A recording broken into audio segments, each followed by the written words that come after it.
کہیں نہیں کہا کہ تم میرا روزہ رکھو میں تمہارا روزہ رکھوں گا، تم میری زکوٰۃ دو میں تمہاری زکوٰۃ دوں گا، تم میرا حج کرو میں تمہارا حج کروں، کہا ہے کہیں نہیں کہا، لیکن ذکر کے لیے کہا ہے۔ ایک اور بھی واقعہ ہے جو میں نے سرکار سے سنا۔ ایک روز سیدنا غوث اعظم رضی اللہ تعالی عنہ کسی وجہ سے کوئی ان کو کام تھا تو وہ ملکوتی حالت کشف میں تھے، تو ملکوتی حالت کشف میں تھے تو جنت کا نظارہ کر رہے تھے، شاید کسی کو جنت میں ڈھونڈ رہے ہوں گے، تو وہاں انہوں نے جنت میں ایک شخص کو جس کے ہاتھ بندھے ہوئے ہیں ٹہلتے ہوئے دیکھا۔ تو یہ منظر جب آپ نے دیکھا تو آپ کو بڑی تشویش ہوئی کہ بھئی جنت میں اس کے ہاتھ کیوں بندھے ہوں؟ تو آپ نے اس سے پوچھا کہ بھئی تمہارے ہاتھ کیوں بندھے ہوئے ہیں؟ کہا جی مجھ سے ایک گناہ ہوا تھا اس کی وجہ سے میرے ہاتھ بندھے ہوئے ہیں۔ تو کہا کہ بھئی تم گناہ ہوا تھا تو جنت میں کیسے؟ اس نے کہا کہ میرے پاس اس میں ذات اللہ کا ذکر قلبی ہے جس کی وجہ سے مجھے سزا بھی جنت میں مل رہی ہے۔ کتنی بڑی بات ہے یہ۔ اچھا اب اس کا گناہ کیا تھا؟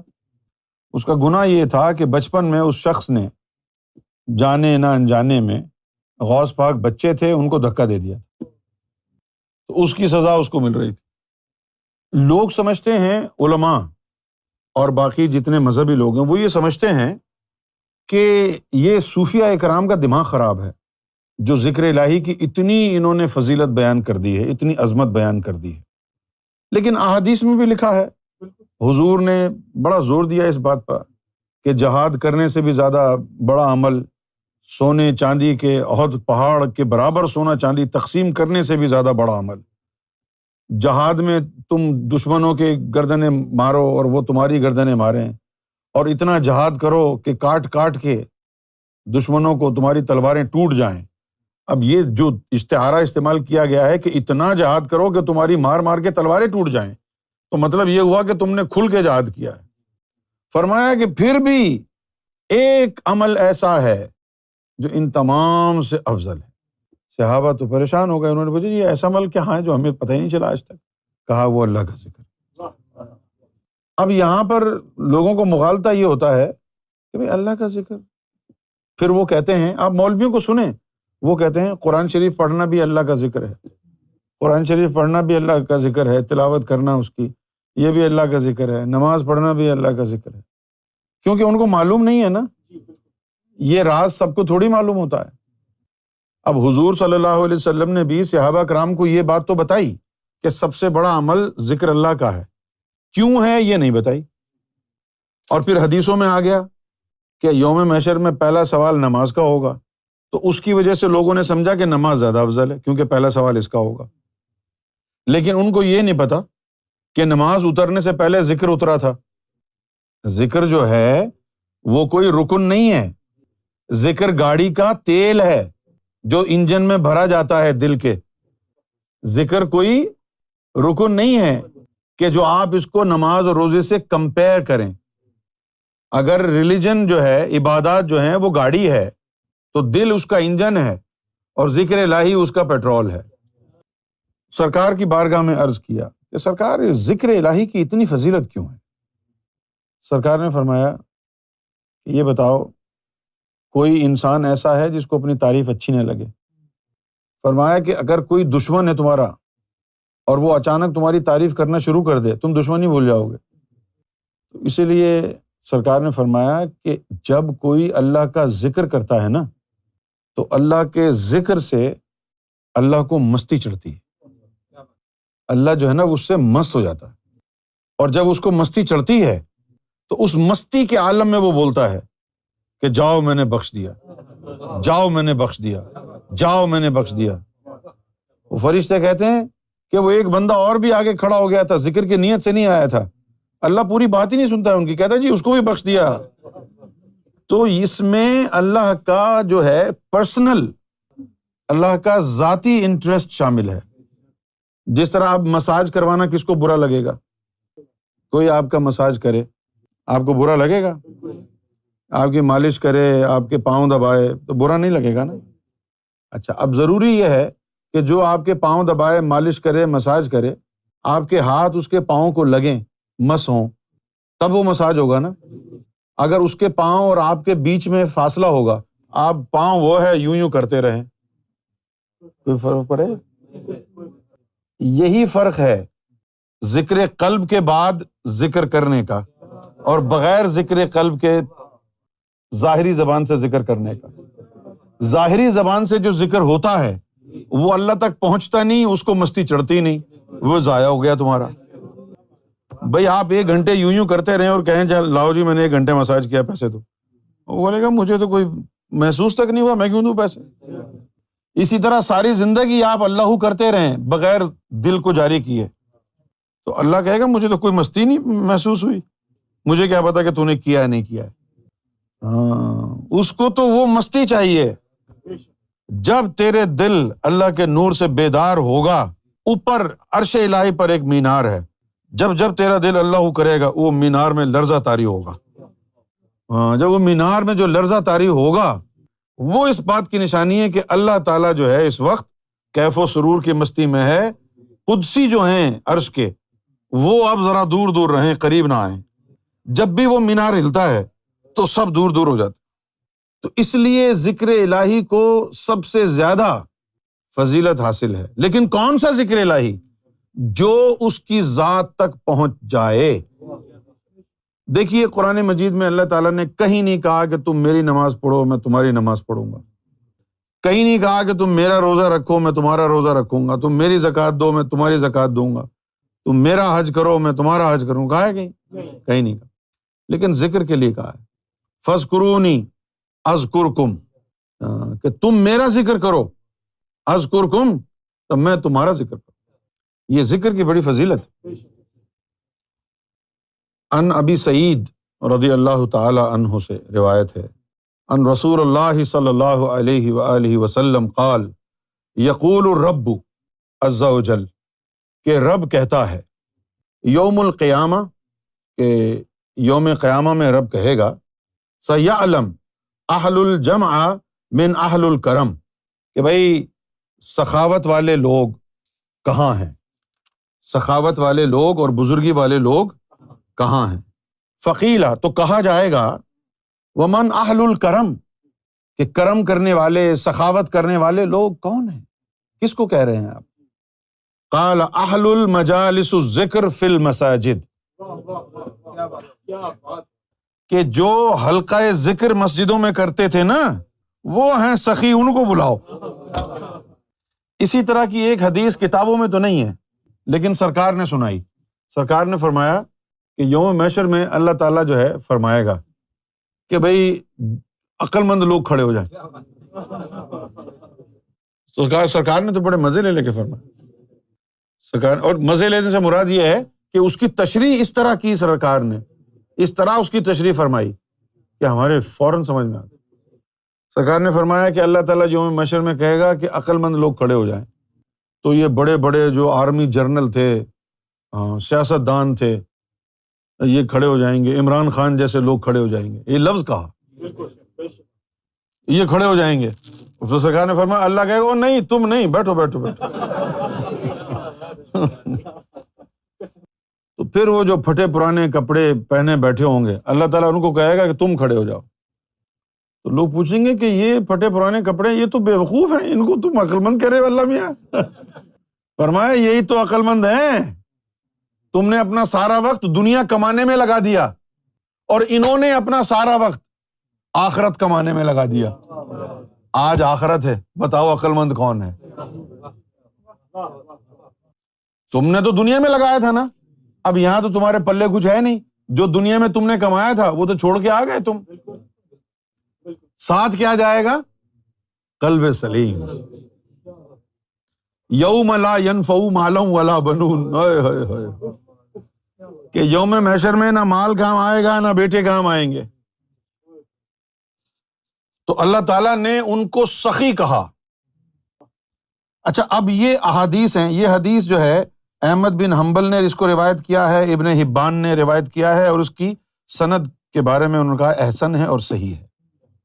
اچھا، ان احادیث میں یہ باتیں موجود ہونے کے باوجود بھی اکثریت جو علماء کی ہے وہ حلقہ ذکر کو بدعت کہتی ہے، اور حدیث میں لکھا ہے اہلو مجالس الذکر فی المساجد، کہ جو مسجدوں کے اندر ذکر کا حلقہ کرتے تھے ان کو بلاؤ، وہ لوگ کہاں ہیں؟ اچھا، اب یہ کوئی رینڈم بات نہیں ہے، بلکہ اللہ کی انفارمیشن میں پہلے سے ہے یہ بات کہ کچھ لوگ زمین کے اوپر ایسے ہیں جو ذکر کیا کرتے تھے، کیونکہ وہ روزانہ رپورٹ لیتا تھا نا فرشتوں سے۔ اچھا، اس کے ذہن میں ہے یہ، تو اس کو تو شوق تھا کہ وہ ان لوگوں کو دیکھے جو زمین پر میری خاطر مختلف زبان بولنے والے، کوئی ممبئی سے آیا، کوئی کراچی سے آیا، کوئی لاہور سے آیا، کوئی واشنگٹن سے آیا، کوئی لندن کا ہے، کوئی ڈھاکہ سے آیا، سب اکٹھے ایک جگہ ہو کے میرا ذکر کر رہے تھے۔ یار کیا لوگ ہیں، ان کو بلاؤ، وہ کدھر ہیں؟ یہ تو جھک مار کے آئے ہیں سارے، ان کو تو پتہ ہی نہیں نمازیں کیا ہوتی ہیں، روزے کیا ہوتے ہیں۔ ہاں، کم سے کم ان کو بلا لو، انہوں نے ایک ہی عمل کیا اور کچھ نہیں کیا، اور جو ایک عمل کیا اس میں کامل تھے، ہم تک ان کا ذکر پہنچتا تھا، انہیں کو بلا لو۔ اچھا، یہ بھی بڑی خوبصورت حدیث ہے بھائی، کیا بات ہے اس حدیث کی بھی۔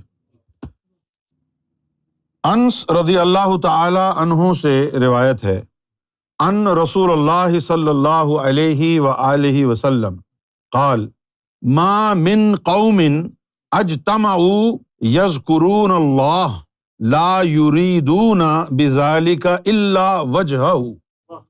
خوبصورت بات ہے یہ کہ وہ قوم کہاں ہے جو جمع ہوتی تھی یذکرون اللہ، اللہ کا ذکر کرنے کے لیے، اور اللہ کا ذکر کرنے کے لیے جو جمع ہوتے تھے نا، وہ ان کی نیت کیا تھی؟ لا یریدون بذالک، وہ جو ذکر کی محفل کرتے تھے اس کرنے میں ان کا ارادہ کوئی اور نہیں تھا، الا وجہہ، صرف اس کے چہرے کی، اس کی رضا کی خاطر، صرف اس کی رضا کی خاطر، اور کوئی مطلب نہیں تھا ان کا کہ جنت مل جائے یا حوریں مل جائیں یا کاروبار میں برکت ہو جائے یا میری ماں کو فالج ہو گیا ہے وہ ٹھیک ہو جائے، نہیں، میں صرف اس کی یاد میں ہوں، اس سے کچھ لینا نہیں ہے، صرف مزے لینے ہیں اس کے ذکر کے۔ ما من قوم اجتمعوا یذکرون اللہ لا یریدون بذلک الا وجہہ الا نادہم مناد من السماء، کہ آواز دینے والے کی آسمان سے آواز آئے گی، منادی کرنا یعنی اعلان کرنا، کیا آواز آئے گی؟ کہ ان قوموا مغفورا لکم، کہ تمہاری بخشش ہو گئی ہے، کھڑے ہو جاؤ، قد بدلت سیئاتکم حسنات، کہ یقین کرو، بدلت بدل دیے ہیں، سیئاتکم تمہارے گناہوں کو، حسنات نیکیوں میں، یعنی ذکر کی برکت کی وجہ سے ان سب کو نیکیوں میں تبدیل کر دیا۔ سورہ انفال کی آیت نمبر 2 ہے، یہ وہ آیت ہے جو سرکار سے شرف ملاقات حاصل کرنے کے بعد پہلی آیت میں نے قرآن کی پڑھی تھی، اور اس آیت سے مجھے عشق ہو گیا تھا۔ وقال اللہ تعالی، اللہ تعالیٰ فرماتا ہے، انما المؤمنون الذین، کہ مومنین وہ لوگ ہیں، انما المؤمنون الذین اذا ذکر اللہ، کہ جب اللہ کا ذکر ہوتا ہے، وجلت قلوبہم، تو ان کے دل تیز تیز دھڑکتے ہیں، وجلت آئے ہائے، انما المؤمنون الذین اذا ذکر اللہ وجلت قلوبہم، کہ مومن تو وہ لوگ ہیں کہ جب اللہ کا ذکر ہوتا ہے تو ان کے دل تیز تیز دھڑکتے ہیں، مچلتے ہیں۔ وَإِذَا تُلِيَتْ عَلَيْهِمْ آيَاتُهُ، اور جب ان کے اوپر اللہ کے قرآن کی آیات پڑھی جاتی ہیں۔ اب یہاں پر آپ نے غور کرنا ہے، یہ نہیں ہے کہ کوئی تلاوت کر رہا ہے تو تلاوت قرآن سننے سے یہ ہوگا، نہیں، یہاں لکھا ہوا ہے وَإِذَا تُلِيَتْ عَلَيْهِمْ آيَاتُهُ، ان کے اوپر جب قرآن پڑھا جاتا ہے، ان کے اوپر قرآن پڑھنا کچھ اور ہے نا، ان کے اوپر قرآن پڑھنا کیا ہے؟ اب یہ جو لوگ مر جاتے ہیں، سب نہیں مرنا ہے، کوئی خاص لوگ نہیں ہے جو مر گئے تو ہم ان کے لیے کچھ نہ کچھ پڑھ کے بھیج دیتے ہیں. یہ ہے کسی پر قرآن پڑھنا. ہاں، تو اب اس کا مطلب کیا ہوا کہ قرآن آپ نے پڑھا، ظاہر ہے کہ کوئی مر گیا ہے، فوت ہو گیا ہے، تو قرآن خوانی ہوتی ہے نا اس کے لیے. تو آپ نے قرآن پڑھا ہے، لیکن اس کا جو ثواب ہے آپ اس کو بھیج رہے ہیں. تو اب زندہ ہیں آپ پر اب قرآن جو پڑھا جائے تو اس کا کیا معنی ہوگا؟ اگر میں یہ کہوں کہ امجد حسین میرے اوپر قرآن پڑھو تو آپ کی سمجھ میں تو نہیں آئے گا. آپ کہیں گے بھائی آپ خود ہی پڑھ لیں. اچھا بھائی، ہم مردے کو کیوں نہیں کہہ رہے کہ تو خود ہی پڑھ لے؟ کیونکہ وہ پڑھ نہیں سکتا نا، اس لیے ہم پڑھ رہے ہیں. اچھا، اب ہم کو بھی پڑھنا نہیں آتا اپنے اوپر، اس لیے رسول اللہ نے ہم پر پڑھا. اب رسول اللہ کا قرآن پڑھنا کیا ہے ہمارے لیے کہ انہوں نے جو قرآن پڑھا ہے اس کا نور ان کے پاس آیا، پھر وہ نور انہوں نے نظروں سے ہمارے اوپر ڈالا. یہ ہے ان کا ہم پر قرآن پڑھنا. جس طرح آپ نے مردوں کو ایصال کیا تھا ثواب، اسی طرح حضور ثواب نہیں نور منتقل کریں گے اور اس کے ذریعے تزکیہ کریں گے ہمارا. وَإِذَا تُلِيَتْ عَلَيْهِمْ آيَاتُهُ، کہ حضور کے قلب کے اندر تو قرآن کی تلاوت ہو رہی ہے، اس سے نور بن رہا ہے، اور وہ نور پھر وہ ہمارے اوپر نظر کرم فرما رہے ہیں. تو معلوم یہ ہوا کہ انما المؤمنون الذین اذا ذکر اللہ وجلت قلوبہم اور واذا تلیت علیہم آیاتہ.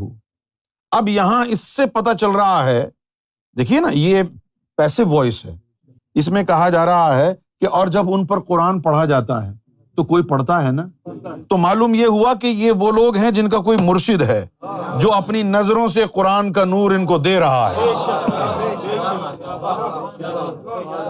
کیونکہ اس میں لکھا ہوا ہے نا وَإِذَا تُلِيَتْ عَلَيْهِمْ آيَاتُهُ، کہ اور جب ان پر قرآن کی آیتیں پڑھی جاتی ہیں. کون پڑھتا ہے؟ وہ تو نہیں کر رہا نا، جن کا ذکر ہو رہا ہے وہ تو نہیں پڑھ رہے. پیسو وائس میں یہ جملہ ہے کہ کوئی پڑھے گا ان پر آیات. اچھا، پھر کیا لکھا؟ وَإِذَا تُلِيَتْ عَلَيْهِمْ آيَاتُهُ، اور جب ان پر آیات پڑھی جاتی ہیں تو پھر کیا ہوتا ہے؟ زادتہم ایمانا، ان کے ایمان میں اضافہ ہوتا ہے.